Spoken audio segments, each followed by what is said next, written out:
अच्छा जी, welcome back from the break. तो ये आपका जो है सेम ही डे वाला लेक्चर है, लेकिन है इसका सेकंड पोर्शन है। अगर कोई यूट्यूब के ऊपर बाद में देख रहे हैं तो मैं उसके लिए ये चीज़ इन्फॉर्म कर रहा था। तो हम सेमीकंडक्टर डिवाइसेस का देख रहे थे और उसके अंदर हमने दो डिवाइसेस का भी देखा था। पहली चीज़ हमने पावर डायोड का ऑन ऑफ सिंबल वगैरह आपको ज़्यादातर इन डिवाइसेस के पहले ही पता है, और ये ऑपरेशन ये कोई इसमें नई इतनी चीज़ नहीं आई। जो इम्पोर्टेंट चीज़ थी वो था इस डिवाइस का ऑन और ऑफ होने का। ठीक है, तो वो आपको बता दिया था कि जी किस तरीके से ये डिवाइस ऑन या ऑफ इसको किया जाता है। तो और उसमें ख़ास तौर पे ये इंट्रिंसिक रीजन जो है ये बड़ा एक इंटरेस्टिंग रोल प्ले करता है। तो जो पावर डायोड था ये सर्किट ही डिटरमिन करता था कि इसको ऑन और ऑफ कैसे जो है ये किया जाए। ठीक है, तो इसमें आपके पास इतना कंट्रोल एज सच नहीं होता। सर्किट की ही जब वोल्टेज या करंट जो है जब आपके पास नेगेटिव डायरेक्शन में फ़्लो करना शुरू करता है या ज़ीरो तक पहुंचता है, तो डिवाइस ये खुद ही जो है आपके पास ऑफ हो जाती है। तो लेकिन है कि इसमें कंट्रोल का एलिमेंट नहीं है। कंट्रोल का एलिमेंट हमारे पास जाके पावर बीजेटी में आता है। तो पावर बीजेटी में बड़ी अच्छी बात है, अगर डायोड से कंपेयर किया जाए तो हम कंट्रोल कर सकते हैं। लेकिन इसमें ड्रॉबैक हमारे पास क्या आ रहा है कि जी हमें बेस करंट कंटिन्यूसली सप्लाई करेंगे तो हमारे पास जो है ये डिवाइस ऑन रहेगी। और ऑफ कोर्स आप अगर चाहते हैं कि जी काफ़ी ज़्यादा करंट फ्लो करवाना है तो बेस करंट भी आपको जो है ना काफ़ी large amount of base current flow करवाना होगा, ताकि आप जो है क्विकली सैचुरेशन के अंदर पहुंच जाएं। इसका क्या मतलब है? इसका मतलब ये है कि आपके पास जो है बहुत ही वी बी ई अगर कम है लेकिन आई बी की वैल्यू सफिशेंटली लार्ज होगी तो लॉसेस काफ़ी ज़्यादा आपके पास आएंगे। तो ये तो एक इनहेरेंट हमारे पास जो है एक नेगेटिव फैक्टर आ गया इसके अंदर, जो कि हमारी एफिशिएंसी को जो है वो ड्रॉप एफिशिएंसी ड्रॉप हमें इसकी वजह से होगा। तो ये हमारे लिए जो है एक अदद अच्छी चीज़ नहीं है। दूसरी चीज़ क्या है कि बेशक ये आप ऑन और ऑफ इस डिवाइस को जो है सफिशेंटली किया जा सकता है इसको, लेकिन है कि इस डिवाइस का एरिया काफ़ी जो है वो लार्ज है, और लार्ज एरिया की वजह से और ये इंट्रिंसिक रीजन को फिल और रिमूव करने की वजह से जो है ना आपके पास थोड़ा सा जो है इसकी स्पीड इतनी ज़्यादा हाई नहीं होती। और उसकी एक वजह ये भी है कि पहले आपको बेस टू मीटर जंक्शन के अंदर चार्जेस भेजने हैं। फॉरवर्ड बायस उसको करने के लिए वो चार्जेस आएंगे, यहाँ तक पहुँचेंगे, इसके क्रॉस पोटेंशियल फिर जब प्रॉपरली होगा डिप्लीशन रीजन इसके क्रॉस जो था वो फॉरवर्ड बायस में जब कन्वर्ट होगा तो फिर डिवाइस ने ऑन होना है, जैसे कि डायोड में भी था। तो उसकी वजह से आपके पास जो है एक थोड़ी स्पीड की लिमिटेशन रहती है, जो कि डायोड के अंदर भी आपके पास थी। तो इंट्रिंसिक रीजन का तो रोल खाली ये है ना कि डिवाइस को फुल्ली ऑन होने में थोड़ा सा ज़्यादा टाइम लग जाएगा, लेकिन जो फंडामेंटली जो आपके पास स्पीड स्लो यहाँ पे हो रही है उसकी वजह इस जंक्शन को ऑफ करने ऑफ या ऑन करने के अंदर जो टाइम लगता है वो भी आपके पास शामिल है। ऑफ करने के लिए इधर से सारे चार्जेस को रिमूव करना है, ऑन करने के लिए आपने जो है इधर चार्जेस पहले प्रोवाइड करने हैं ताकि ये जंक्शन फॉरवर्ड बायस्ड हो। और चार्जेस की स्पीड क्योंकि जो है वो इन्फिनिट नहीं है, फाइनाइट है, तो उसकी वजह से आपके पास कुछ स्पीड के ऊपर जो है असर पड़ता है। तो इन तमाम मसलों को हल करने के लिए जो अगली डिवाइस हमारे पास आती है वो है पावर मॉसफेट। अब ये जो पावर मॉसफेट है इसके अंदर क्या होता है, अब सिंबल वाइज देखें हम तो हमारे पास ये सिंबल है गेट टू सोर्स। ठीक है, आपके पास गेट है, सोर्स है, ड्रेन आपके पास ऊपर है। यहाँ पे आपने जो है इस तरीके से भी बना सकते हैं, सेपरेट करके भी आप इसको कर सकते हैं। तो आम तौर पे जो है इसको मैं इस तरीके से ड्रॉ करता होता हूँ, जबकि ये बाकी भी ये बुक टू बुक थोड़ा सा नोटेशन का करते होते हैं। ये वाला हिस्सा मैं आमतौर पे ऐसे ड्रॉ नहीं करता होता। तो मैं आपको दिखा दूं कि मैं कैसे ड्रॉ करूँगा। एन मॉस को मैं इस तरीके से ड्रॉ करूँगा। ठीक है, जे फैट ये नहीं है क्योंकि जे फैट के अंदर ये डायरेक्टली इधर कनेक्टेड होता है। तो ये मॉसफेट है, ये इसके पास ड्रेन है, ये आपके पास सोर्स है और ये आपके पास गेट है। तो मैं यहाँ पे सजेस्ट नहीं करूँगा कि आप यही वाली जो है कंस्ट्रक्शन इसकी लें, लेकिन ये आपको ये पता होना चाहिए कि ये कंस्ट्रक्शन भी NMOS की है, बेशक एरो इसमें इनवर्ट जा रहा है। तो यहाँ पे जो है आउटवर्ड, जब अगर सिंगल ही एरो इधर से आ रहा है तो आउटवर्ड डायरेक्शन सोर्स की है। अगर इधर जो है इसको रिमूव थोड़ा कर लें, ठीक है, और यहाँ से इसको रिमूव करके अगर ये इस तरीके से बना हुआ है, ठीक है, तो फिर भी ये जो है आपके पास जो है ये N चैनल मॉसफेट ही है, या NMOS जिसको कहते हैं। तो अब फ़र्क क्या है इसमें, कि क्या इसमें ऐसी चीज़ है कि जी ये मॉसफेट के BJT के मसलों को हल कर रहा है। तो फ़र्क क्या है कि यहाँ पे जैसे कि सिंबल के अंदर भी नज़र आ रहा है, जो गेट का जो टर्मिनल है, ठीक है, वो एक्चुअली बाकी डिवाइस के अंदर जहाँ से फ़्लो करना है ड्रेन टू सोर्स करंट्स ने, उसके साथ जो है वो डायरेक्टली कनेक्टेड नहीं है, ठीक है। और जो है आपके पास बीच में जो है सिलिकॉन डाइऑक्साइड की इंसुलेशन है। इसका मतलब है कि गेट से बेशक वोल्टेज आपने उसके cross gate to source provide करनी है, पर आपने गेट से कोई फिज़िकली करंट यहाँ पर नहीं फ़्लो करवाना। और जब आपने कोई फिज़िकली करंट फ़्लो नहीं करवाना, तो इसका मतलब है, और सिर्फ फील्ड की बेस के ऊपर ही डिवाइस ने ऑन होना है। करंट फ़्लो करवाने में क्या होता है कि जी चार्जेस की एक फिक्स स्पीड है और वो फ़्लो करके उसके बाद टाइम लगता है। पर यहाँ पे फील्ड के थ्रू ऑन और ऑफ़ करवाना जो है वो रिलेटिवली काफ़ी क्विक प्रोसेस है। तो इस वजह से जो है आपके पास ये डिवाइस तेज़ी से ऑन और ऑफ़ हो सकती है। दूसरी चीज़, क्योंकि इधर से करंट नहीं फ़्लो कर रहा, तो बेशक गेट टू सोर्स वोल्टेज है, पर करंट यहाँ पे आपके पास जो है ज़ीरो है, IG, ठीक है। तो करंट ज़ीरो है तो आपके पास गेट कंट्रोल लॉसेस है ही नहीं। तो ये बड़ी एक अच्छी बात है कि जी गेट कंट्रोल लॉसेस नहीं है, तो BJT में तो आपने ऑन रखना है, तो आपके लिए वो वक्त अजियत के बराबर है जब इतने पावर जो है वहाँ पे फालतू में ज़ाया हो रही होगी। लेकिन जो है पावर मॉसफेट के केस में जो है इन जनरल आप जो है उस चीज़ से बच जाते हैं। तो बाकी इसमें क्या है कि जी आपने गेट टू सोर्स, जहाँ पे गेट है ये कनेक्टेड नहीं है, यहाँ पे गेट है, यहाँ पे सोर्स है।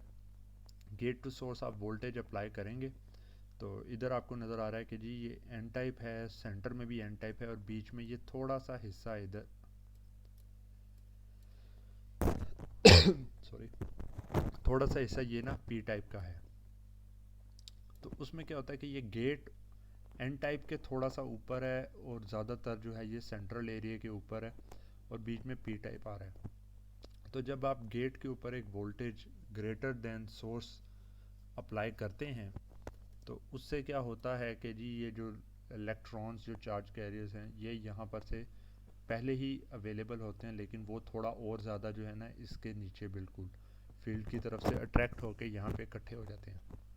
वो जैसे ही इकट्ठे होते हैं, अब ये कोई ज़्यादा दूर से भी चार्जेस नहीं आने, ये इधर ही अवेलेबल थे, बस उन्होंने इकट्ठे हुए तो एक इधर आपके पास चैनल बन जाएगा, ठीक है। वो चैनल क्या करेगा कि वो इस सोर्स के रीजन और ये इंट्रिंसिक रीजन के दरमियान में ब्रिज एक बना देगा। दोनों साइड्स पे ये सिमेट्रिक किस्म की कंस्ट्रक्शन है, तो यहाँ से भी इसी तरीके से आपके पास होगा।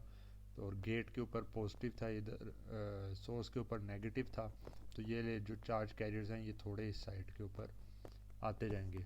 ड्रेन जो है वो भी आपके पास जो है इसके अंदर पॉजिटिव वोल्टेज के ऊपर होगा। तो ये क्या करेगा, गेट जो है थोड़े इसके इलेक्ट्रॉन्स को इधर इकट्ठा करके चैनल बना देगा, और उसके लिए एक VGS को एक थ्रेशोल्ड वोल्टेज से ज़्यादा वैल्यू पे आपको ले जाना पड़ता है। जैसे ये चैनल बन जाता है, ठीक है, तो आपके पास जो है ड्रेन से सोर्स तक का एक रास्ता बन गया जहाँ से चार्जेस मूव कर सकते हैं, ठीक है। तो बड़ी तेज़ी से जो है ना चार्जेस फिर जो है यहाँ से मूव करने लग जाएंगे, और आपके पास डिवाइस ऑन है।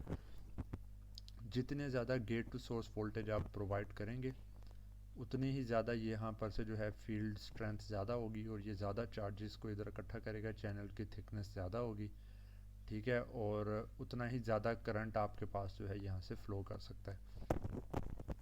तो ये आपके पास ऑफ स्टेट से आपकी कोशिश होती है यहाँ पे भी कि ऑन स्टेट तक मूव किया जाए।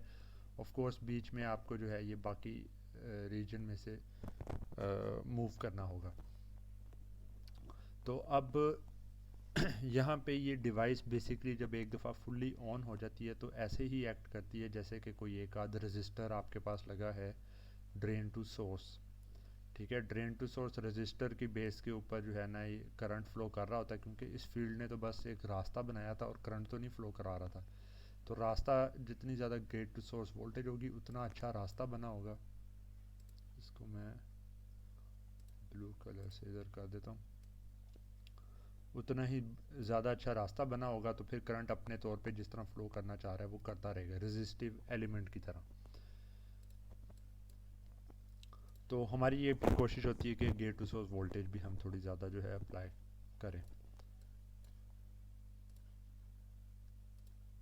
इसमें और भी काफ़ी फैक्टर्स अपना रोल प्ले करते हैं, उनको हम जब डेप्थ में इस डिवाइस को देखेंगे तो हम उनको भी स्टडी कर लेंगे।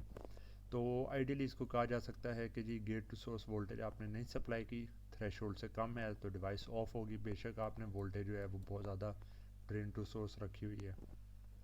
और जब आपने जो है gate to source voltage greater than threshold apply किया तो आपके पास voltage drop across the device बहुत कम हो गया, लेकिन करंट काफ़ी हाई जो है वो फ्लो कर रहा है।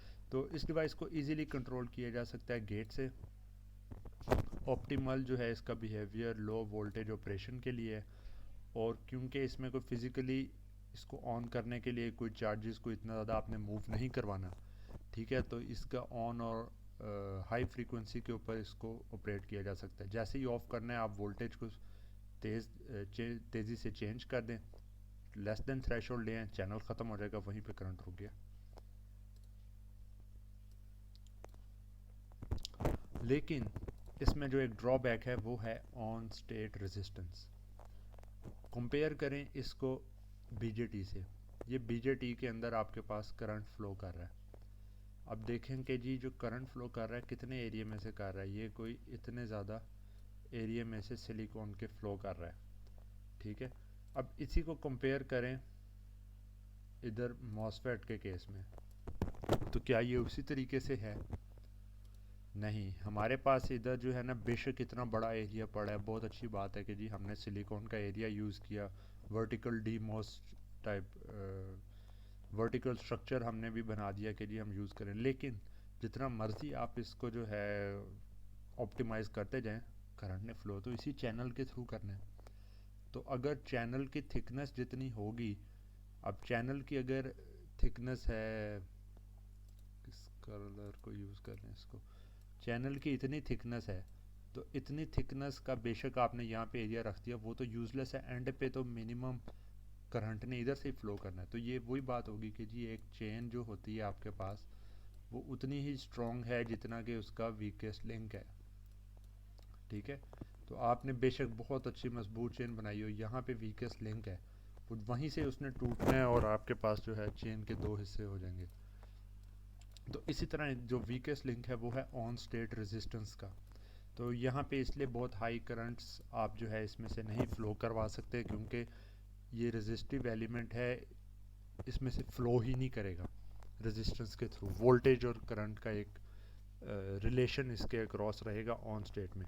तो हाई वोल्टेज अगर इधर प्रोवाइड आप करते हैं, drain to source high voltage होगी, तो हाई अमाउंट ऑफ जो है करंट फ्लो करने लगेगा, तो रेजिस्टिव हीटिंग भी यहाँ पे होके डैमेज हो सकती है डिवाइस। तो फिर वोल्टेज भी आपको लो के ऊपर ऑपरेट करवाना है। पर बहुत सारी एप्लीकेशंस हैं इसके ऊपर, डिजिटल सब कुछ ही इस पे बेस करता होता है। तो मॉसफेट को हाई फ्रीक्वेंसी के ऊपर, पावर सप्लाई जो छोटे लेवल के ऊपर आपने रेगुलेशंस करनी है, डीसी डीसी कन्वर्टर्स हैं, तो वहाँ पे इसको जो है लो पावर के केस में जो है यूज़ किया जा सकता है। ऑफ कोर्स बहुत हाई, बहुत ज़्यादा लो पावर भी नहीं, पर ये एक अच्छा आपके पास डिवाइस अवेलेबल है। इसके ऑन ऑफ का देख लेते हैं। तो हमारे पास जो है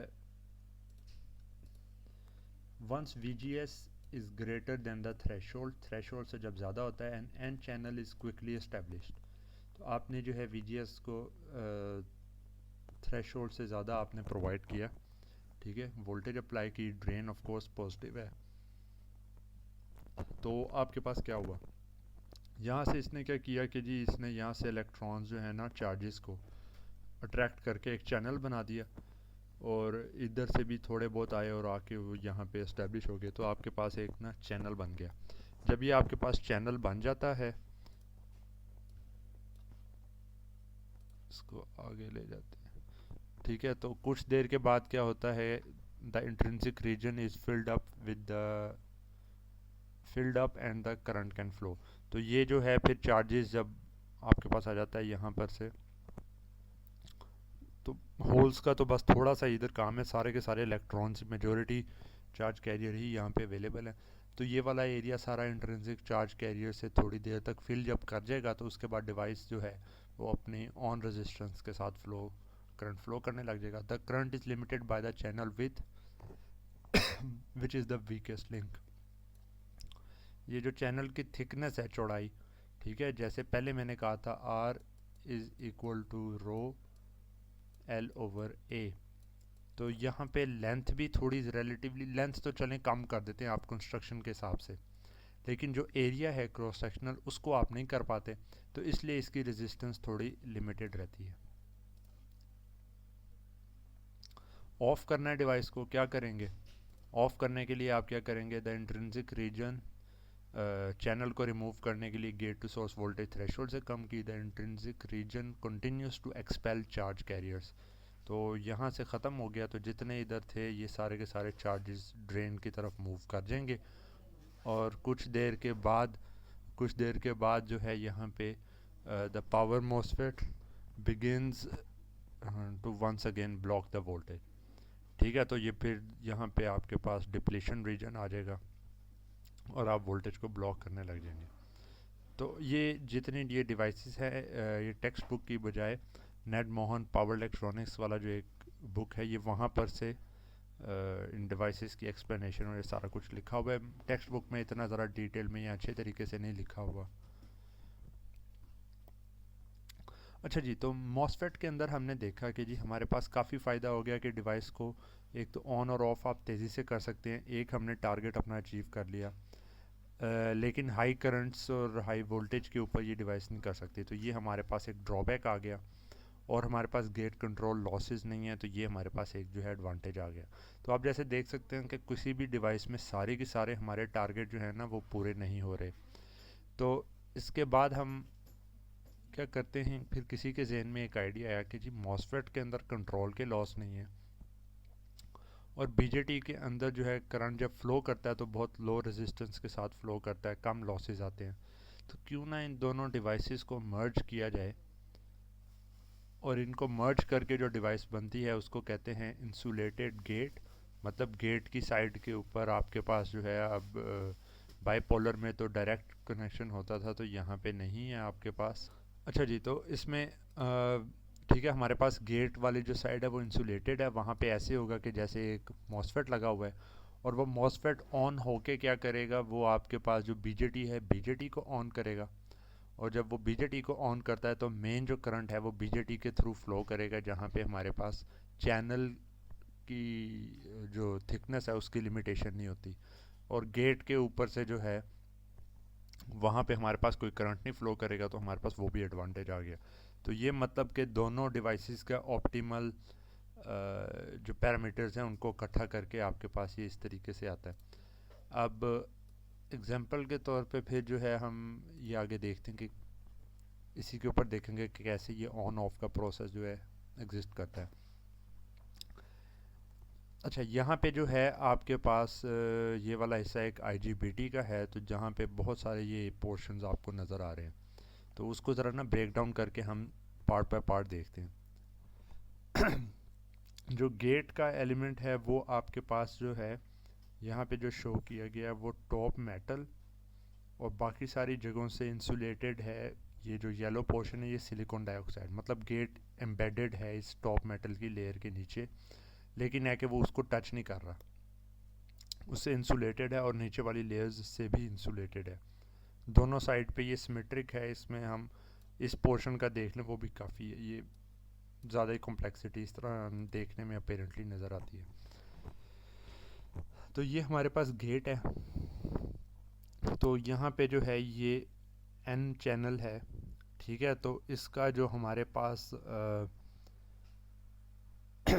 सोर्स है वो हमारे पास एमिटर से कनेक्टेड है। तो सोर्स कौन सा है, वो ये वाला है, ठीक है। ये N प्लस रीजन जो है वो आपके पास सोर्स है जो कि टॉप मेटल एमिटर से कनेक्टेड है, और जो दूसरा इसका हिस्सा है ड्रेन वाली साइड, वो ड्रेन वाली साइड यहाँ पे आती है। ठीक है, कि चैनल इसने जो इस्टेब्लिश करना है, ये दो एन टाइप रीजन्स हैं, एक सोर्स है, एक आपके पास ड्रेन है, दूसरा सोर्स है, और उसके दरमियान में हमें नज़र आता है ये थोड़ा सा पी प्लस रीजन है। और इस पी प्लस रीजन के ऊपर जैसे ही आप इधर जो है voltage greater than threshold apply करेंगे, तो इधर, बल्कि ब्लू कलर में मुझे शो करना चाहिए, तो इधर आपके पास ये चैनल बन जाएगा। इसी तरीके से यहाँ पे भी चैनल बन जाएगा। तो इसका मतलब है कि ये एन पी एन आपके पास जो है ना, ओवर द गेट आपको पता चला कि ये आपके पास मॉसफेट है।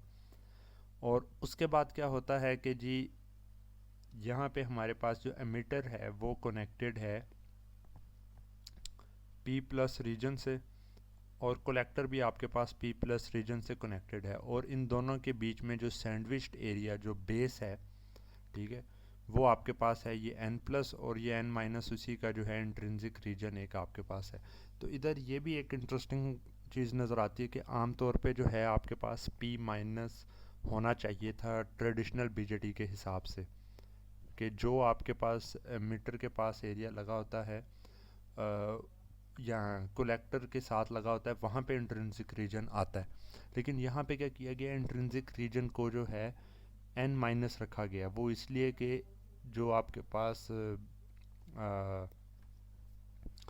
यहाँ पे जो है एनमॉस जो लगा हुआ है ना, वो एनमॉस जो है इसके साथ कनेक्टेड है। और दूसरी वजह ये है कि इलेक्ट्रॉन्स जो हैं उनका, क्योंकि साइज़ जो है, साइज़ की बजाय आपने अब फिज़िकल तो देख लिया हुआ है कि किस तरीके से ये मूव कर रहे होते हैं। इलेक्ट्रॉन्स की मोबिलिटी जो है वो ज़्यादा है। इलेक्ट्रॉन्स तेज़ी से मूव कर सकते हैं, तेज़ी से ये एरिया फिल कर सकते हैं, तेज़ी से इस एरिया से रिमूव हो सकते हैं। अगर यहाँ पे P प्लस या P माइनस रीजन बनाया जाता, होल्स की जो मूवमेंट है वो स्लो है, तो इसका मतलब है कि आपके पास डिवाइस ज़्यादा स्लो हो जाती। तो उस चीज़ को ओवरकम करने के लिए कंस्ट्रक्शन इस तरीके से की गई है कि n माइनस रीजन हो, और n माइनस रीजन से क्या होगा कि आपके पास जो है इस एरिया को माइनॉरिटी जो चार्ज कैरियर्स हैं n माइनस इलेक्ट्रॉन से फिल करना और रिमूव करना आसान होगा, और डिवाइस रिलेटिवली फास्ट रहेगी। बाकी ये पीएनपी है, तो पीएनपी का मतलब क्या हुआ कि ये आपके पास जो है पीएनपी ट्रांजिस्टर है, और जो इसकी बेस है n minus N plus region, basically एक ही डोपिंग टाइप है, कंसंट्रेशन का फ़र्क है। तो जो इसकी बेस है वो आपके पास कनेक्टेड है एन मॉस के ड्रेन से। यस, तो उसमें क्या होगा कि जैसे ही आप अगर इसको ऑन करेंगे, गेट के ऊपर पल्स प्रोवाइड करेंगे high with respect to emitter, तो वो क्या करेगा कि चार्ज कैरियर्स को इधर से फ़्लो करवाएगा। अब जब चार्ज कैरियर्स इधर से फ़्लो कर रहे हैं, तो बेस करंट के हिसाब से अगर आप देखेंगे ये एन पी एन है और उसके बेस में से करंट अवे मूव कर रहा है, तो N P N P N P sorry जो है, और जो पी एन पी के बेस से अगर करंट अवे मूव करे, ठीक है, तो वो तो डिवाइस ऑन हो जाती है। अब ये तो हमें पता है ना कि अच्छा जी ये इधर से करके जा तो उसी रास्ते पे रहा है, लेकिन जो इलेक्ट्रॉन्स, जो कंस्ट्रक्शन, जो जंक्शन इधर बने हैं, उनको तो नहीं पता कि ये करंट आगे से घूम के किसी और जगह पे जा रहे हैं किधर से।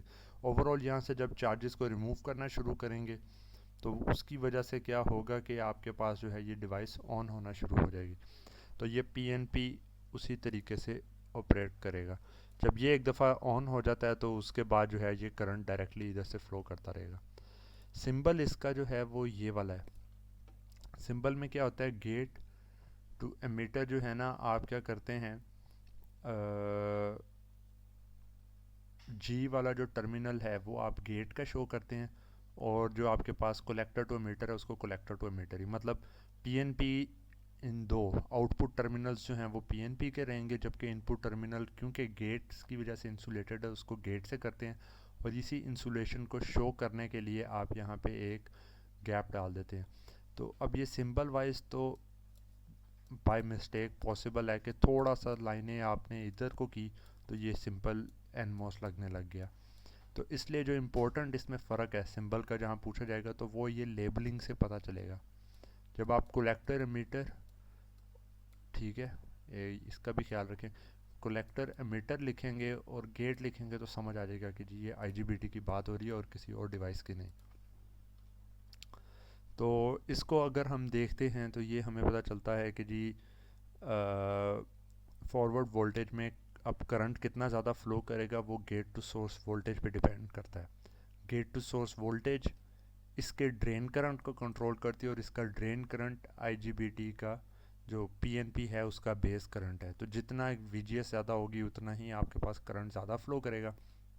और जब इसको ऑफ़ करना है तो आप क्या करेंगे कि जी वीजीएस को रिमूव करेंगे, तो ऑल ऑफ अ सडन जो है यहाँ पर से करंट फ्लो करना रुक जाएगा। तो इसी डिवाइस को अभी हम ज़रा देखते हैं इसी हिसाब से कि जी ऑन और ऑफ़ का प्रोसेस कैसे इसमें चलता है। तो याद रखें VGS की बजाय VGE इसको हम कहेंगे। अगर VGE थ्रेशोल्ड से ज़्यादा वैल्यू का आपने जो है एन चैनल के ऊपर अप्लाई किया है तो क्या होगा कि इधर चैनल इस्टेब्लिश हुआ और ये करंट फ्लो करने लग गया।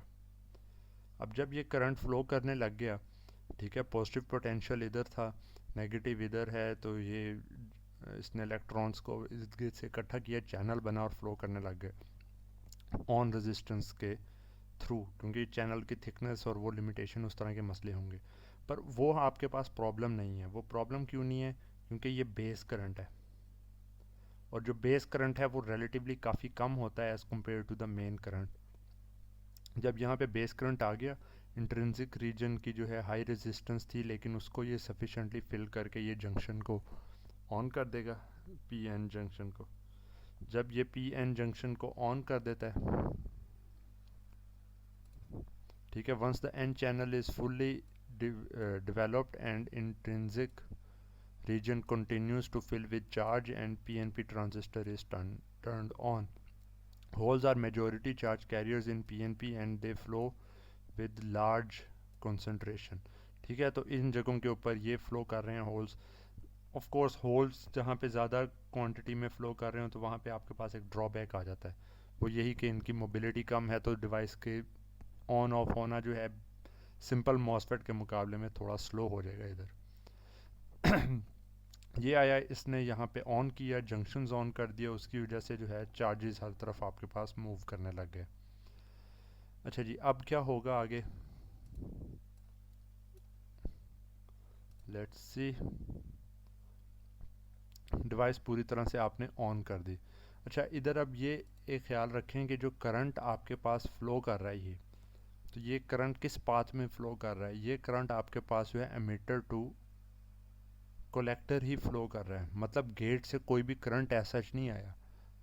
तो ये यही जो करंट आ रहा है वो यहाँ से इधर को फ़्लो कर रहा है और दूसरा रास्ता ये फ़्लो है उसके करने का।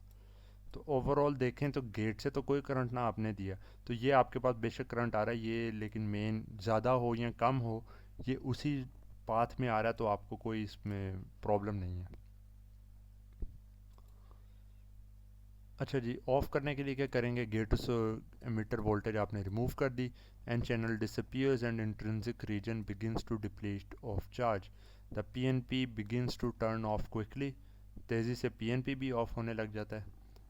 और कुछ देर के बाद जाके आपके पास क्या होता है, डिप्लीशन रीजन दोबारा आ जाता है, VG is remove and channel disappears and intrinsic region begins to deplete. अच्छा, ये दोबारा मेरे ख्याल में स्लाइड एक ना, नहीं रिपीट नहीं, ठीक है।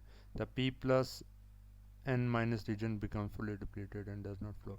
तो ये आपके पास जो है ना IGBT का जो है टर्न ऑफ और टर्न ऑन का आपने बिहेवियर देख लिया।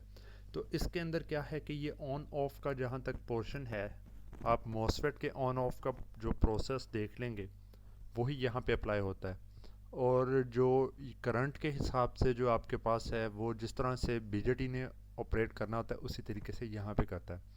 तो IGBT के केस में अगर आपको अच्छे तरीके से मॉसफेट का गेट कंट्रोल मैकेनिज़्म और बीजेटी के ऑन ऑफ का जो मैकेनिज़्म है वो पता हो, तो ये डिवाइस आप उसी हिसाब से देख सकते हैं कि कैसे ऑपरेट करेगी।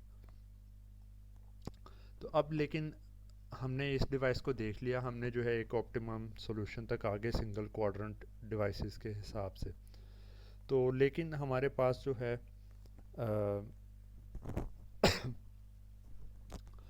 इसके बाद भी जो है ना हमें जो एक प्रॉब्लम आती है वो ये है कि इसको ऑन रखने के लिए एटलीस्ट आपको गेट वोल्टेज कोई ना कोई अप्लाई करके रखनी पड़ती है। तो गेट कंट्रोल का मैकेनिज़्म एटलीस्ट इस केस में जो है ना, एक कुछ ना कुछ वोल्टेज आपको प्रोवाइड करनी पड़ेगी। एक आपके पास डिवाइस है जो कि अगर टाइम के हिसाब से देखा जाए तो पहले ही डिस्कवर हुई थी, लेकिन अभी पढ़ाने के अंदर मैं, क्योंकि एक सेपरेट कैटेगरी में आ रही है तो थोड़ी देर बाद पढ़ा रहा हूँ। वो आपके पास है थायरिस्टर या सिलिकॉन कंट्रोल्ड रेक्टिफायर। ये अब एक ऐसी डिवाइस है जिसके अंदर आप एक दफ़ा ऑन कर दें तो ऑन करने के बाद ये डिवाइस अपने आप ऑन रहेगी जब तक कि आपने कोई करंट डिवाइस के क्रॉस जो है वो ज़ीरो तक नहीं पहुंचता, या एक लैचिंग वैल्यू है उससे कम नहीं होता। तो ये डिवाइस अगर देखें हम, हमारे पास गेट है, कैथोड है, एनोड है। तो यहाँ पे एक साइड पे हमारे पास ये PNP बन रहा है और दूसरी साइड पे एक और NPN बन रहा है। तो इसको अगर देखा जाए तो हमें पता चलता है कि ये तो दो BJTs जो हैं वो बैक टू बैक जैसे लगे हुए हैं। तो इसकी कंस्ट्रक्शन के हिसाब से आप यूँ कर सकते हैं कि जी जो NPN होगा उसका P टाइप गेट के साथ है और ऊपर से एक PNP आप लगा दें। कंस्ट्रक्ट करना है, ये आपके पास आ गया जी NPN, ठीक है। ये आपके पास गेट उसका हो गया, इसको पहले बनाएं और फिर आप क्या करें, ये ऊपर को नहीं होना, यहाँ पर से PNP बना दें। सॉरी, PNP को गलत बना दिया।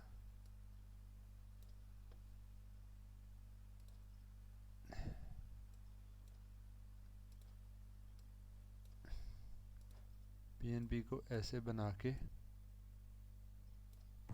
आपके पास ये ऊपर आ जाएगा डिवाइस का एनोड और नीचे आ जाएगा कैथोड। तो जब ये सिंबल इस तरीके से आ जाए तो आप ये भी उसी तरीके से ड्रॉ कर सकते हैं। तो इसका बिहेवियर जो है अगर हम उसको देखें तो वो हमारे पास ऐसे है कि ऑन जब आपने करना है डिवाइस के ऊपर, ये ऑफ स्टेट में रहेगा जब तक कि आप गेट के ऊपर सफिशेंट करंट की एक पल्स नहीं प्रोवाइड करेंगे। ऑफ में रहेगा और बहुत ज़्यादा अगर आपके पास ऑन ऑफ स्टेट के अंदर फॉरवर्ड वोल्टेज हो जाए तो ये ब्रेक डाउन अगर कर सकता है, फॉरवर्ड ब्रेक डाउन उसको कहते हैं, और डिवाइस आपके पास जो है ना वो ऑन हो सकती है। इस तरीके से नहीं, इस तरीके से। तो लेकिन है कि अगर आप उससे कम वैल्यू के ऊपर रहते हैं तो डिवाइस ऑन नहीं होगी जब तक कि आप एक गेट पे सफिशेंट पल्स नहीं प्रोवाइड करेंगे। आप वो पल्स प्रोवाइड करते हैं तो ये डायोड की तरह ऑन हो जाएगा। एक दफ़ा जब ये ऑन हो गया है तो जो नॉर्मल थायरिस्टर है उस पर गेट पे आप नेगेटिव पल्स प्रोवाइड करें, जो मर्ज़ी करते रहें, वो ऑफ़ नहीं होगा, ठीक है। और ऑफ़ वो सिर्फ़ और सिर्फ जो तब होगा जब तक कि आपके पास सर्किट के ऊपर करंट जो है वो ज़ीरो या लैचिंग करंट से कम नहीं हो जाता, उस केस में वो ऑफ़ हो जाएगा। नेगेटिव डायरेक्शन में आप जाएंगे तो वहाँ पे आपके पास ये डायोड की तरह ही ऑपरेट करता रहेगा जब तक कि आप एक रिवर्स ब्रेकडाउन वोल्टेज पे नहीं पहुँच जाते। तो उसके बाद से जो है ये ब्लॉक नहीं करेगा वोल्टेज को और ब्रेक डाउन करके आ जाएगा। तो ये 2 क्वाड्रेंट आपके पास बेसिकली डिवाइस है और क्योंकि ये बिहेवियर देखने में बिल्कुल डायोड जैसा ही लगता है, सिर्फ और सिर्फ ये फ़र्क है डायोड के हिसाब से। तो इसका सिंबल भी जो है एक डायोड की तरह ही है, जहाँ पर गेट के लिए आपने जो है एक अलहदा टर्मिनल जो है वो यहाँ से शो करेंगे और यहाँ से करंट आपके पास एक डायरेक्शन से आएगा। एनोड है, कैथोड है, anode to cathode current flow करेगा, एनोड टू कैथोड वोल्टेज होगी। तो जो लोड के क्रॉस ये करंट और वोल्टेज होगी और ये कंट्रोल का एलिमेंट आपके पास है। तो इसी को जो है आइडियल केस में जब आपने स्केच करना हो तो इसको इस तरीके से स्केच करेंगे कि जी आपके पास आइडियली ऑफ है, अगर ऑफ है आप पल्स प्रोवाइड करेंगे ऑन हो जाएगा, कोई वोल्टेज ड्रॉप नहीं यहाँ पे शो कर रहा। और उसके बाद ऑफ होने के लिए यहाँ पर से वोल्ट करंट जब नेगेटिव होने की कोशिश करेगा तो उस वक्त ये ऑफ होके रिवर्स ब्लॉकिंग रीजन में चली जाएगा, या इधर भी जा सकते करंट ज़ीरो होने के बाद। तो इस डिवाइस को जो है सेमी कंट्रोल डिवाइस कहते हैं। जब एक दफ़ा ऑन हो जाए तो किसी पल्स के थ्रू ऑफ नहीं होती, तो इस फेनोमिनन को लैचिंग ऑन फेनोमिना कहते हैं। आगे जाके हम डिटेल में देखेंगे इसको। और टर्न ऑफ ये तब होगा जब करंट ऑपोजिट डायरेक्शन में फ़्लो करने की कोशिश करता है या लैचिंग करंट से कम वैल्यू का फ़्लो करता है।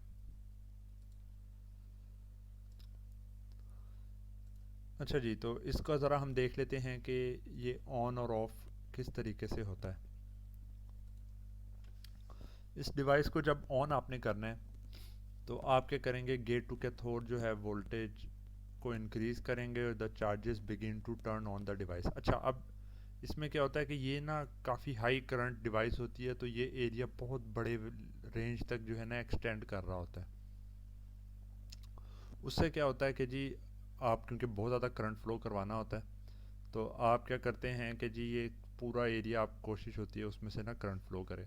तो कैथोड और ये एनोड का एरिया बहुत बड़ा होता है, लेकिन ऑन करने के लिए आपने एक इस तरह का ट्रिगर टाइप एक सर्किट होता है कि थोड़ा सा ऑन हो जाए तो बाकी ये इटसेल्फ जो है डिवाइस ऑन हो जाएगी। तो आप क्या करते हैं कि जी गेट टू कैथोड आपने जो है पल्स प्रोवाइड की, करंट चार्जेस प्रोवाइड किए।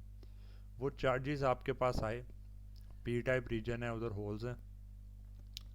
चार्जेस आए तो उन्होंने जो है ना ये एज से इसको ऑन करना शुरू कर दिया। The charges begin to turn on the device at the periphery. क्योंकि इतना ज़्यादा एरिया इंस्टेंटेनियसली इधर से अगली तरफ तो पहुंच नहीं सकते, यहाँ से ऑन करना शुरू करेंगे। Thereby the electrons from cathode region begin to flow into the gate doping area. Cathode के जो इलेक्ट्रॉन्स हैं वो इधर डोपिंग एरिया की तरफ यहाँ पे मूव करने लग जाते हैं। They further move into the intrinsic region. और जिस तरह बीजेटी का प्रोसेस होता है कि जी यहाँ पे आए गेट की तरफ जाने के लिए रास्ता लंबा नज़र आया, उन्होंने कहा इधर को मूव कर दें। They further move into the intrinsic region and begin to increase its conductivity. इसकी कंडक्टिविटी बढ़ाने लग गए। पर ये इस जो है ये पी एन पी का जो है आपके पास बेस है। इलेक्ट्रॉन्स इधर को मूव कर रहे हैं, जिसका मतलब है कन्वेंशनल करंट अवे मूव कर रहा है, जिसका मतलब है कि ये इटसेल्फ जो है ऑन होना शुरू हो जाएगा। ठीक है, तो उससे क्या होता है कि once intrinsic region is filled which is the base of a PNP which is being filled with charge, it turns on the PNP with holes as majority charge carriers। तो यहाँ पे holes as majority charge carriers move करने लग जाते हैं, जबकि इधर जो है electrons as majority charge carriers थे। This the device is on and the resistance is extremely low. इस केस में क्या होता है कि यहाँ पे अब डिवाइस फुल्ली आपके पास ऑन हो जाती है और उसकी रेजिस्टेंस जो है काफ़ी कम आपके पास हो जाती है। तो पेरीफेरी से ये काम स्टार्ट हुआ, आहिस्ता आहिस्ता इसने इसको ऑन किया, चार्जेस इधर से फ़्लो किए, वो इधर से ज़्यादा फ़्लो कर रहे हैं। ओवरऑल साइकिल में आप देखें ना तो यहाँ से फैलते फैलते पूरा एरिया आपके पास ऑन होता जाता है। ऑफ कोर्स चार्जेस की मूवमेंट और ख़ास तौर पे पी टाइप क्योंकि काफ़ी ज़्यादा एरिया में मेजॉरिटी चार्ज कैरियर हैं, तो उसकी वजह से ये प्रोसेस स्लो होता है। कुछ देर के बाद क्या होता है, वंस वी जी के गेट टू कैथोड वोल्टेज को जब आप रिमूव करते हैं तो चार्ज कैरियर्स का जो मोमेंटम है वो उनको रुकने नहीं देता। और एक तो चार्ज कैरियर्स का momentum and the reduced junction widths keeps the device on. Junction भी काफ़ी जो है कम वैल्यू पे हो गया और इस डिवाइस में से एक तो करंट भी बहुत ज़्यादा फ्लो कर रहा होता है। तो उसमें फर्दर क्या होता है कि जी ये हाई पोटेंशियल के ऊपर है, ये लो पोटेंशियल के ऊपर है। तो हाई पोटेंशियल से लो की तरफ तो नेचुरल टेंडेंसी है, यहाँ पे भी हाई से लो की तरफ डिवाइस की नेचुरल टेंडेंसी है। तो यही खाली एक जंक्शन था और उस जंक्शन के ऊपर जो है ये इनका मोमेंटम और इसकी विथ क्योंकि स्मॉल हो गई होती है तो वो रुक नहीं पाते, इधर से मोमेंटम की वजह से ये चार्जेस फ्लो करते रहते हैं और डिवाइस ऑन रहती है। दूसरा केस में आप यूँ समझ सकते हैं कि जी अगर आपने यहाँ से एक पल्स प्रोवाइड की थी और रिमूव कर ली तो एन का जो कलेक्टर करंट है वो आपके पी का बेस करंट है। वो करंट क्या करेगा, यहाँ से बेस करंट फ्लो कर रहा है तो वो यहाँ से नोट टू इसके जो है कलेक्टर टू एमिटर करंट को फ्लो करवाएगा।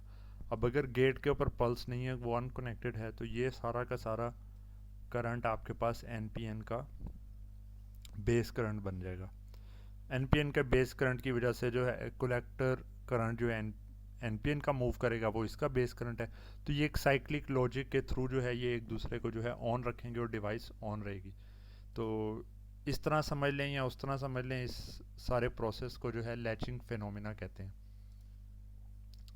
इसके बाद अगर जो है आपने डिवाइस को अगर जो है ऑफ करना है तो आपको क्या करना पड़ेगा कि जो करंट फ्लो कर रहा है ना उसको रिड्यूस करना पड़ेगा।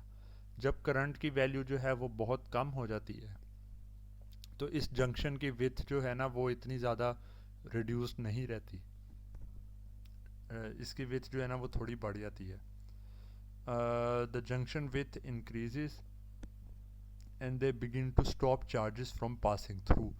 The intrinsic region also depletes of free charge carrier. जब करंट कम हो गया तो इधर डिप्लीट ये थोड़ा बहुत हो जाता है, चार्ज कैरियर इतने रहते नहीं हैं।